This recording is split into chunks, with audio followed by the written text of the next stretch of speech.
the first question of Roger de Koning. He says, why does innovation scare off so many companies? So why is it so unfamiliar to the way we kind of seem to work?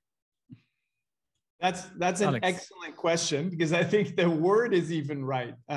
Scare companies. And I'll just give you a number before I'll show you something to kind of frame the question.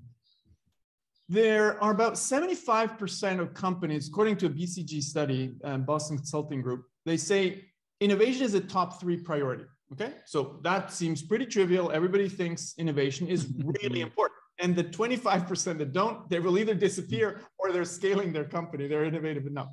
So very few. Then the second number is really interesting. Only 20% of all companies are innovation ready. They're able to scale innovation. So what we see actually a lot is not just fear, it's actually innovation theater, meaning a lot of activities by brilliant people, but not embedded in a strategic way in the company, without power. So it has 0 results, or very, very little results, insignificant results.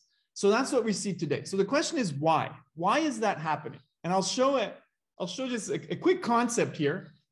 And this is called the ambidextrous organization. Scary word in itself, right? But the point is you can do 2 things, equally well. One is manage the existing. The other one is invent the future, which innovation is about. So if you look at this, the spectrum goes from searching and exploring ideas, what every startup does, towards growing and managing those ideas, what every established company does. Now, if I take a company from Switzerland, Nestle, biggest food company in the world, they used to be a startup 150 years ago. So they were good at this search part above.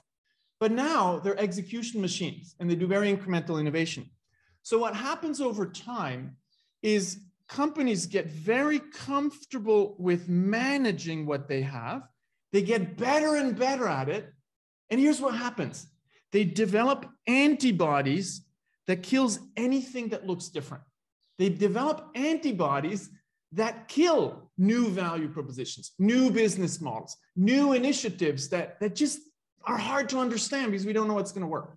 So these 2 worlds are so different. At the surface, it looks like, managing a business, inventing a business, kind of similar, right? So all business is business. But the reality is that similarity is superficial.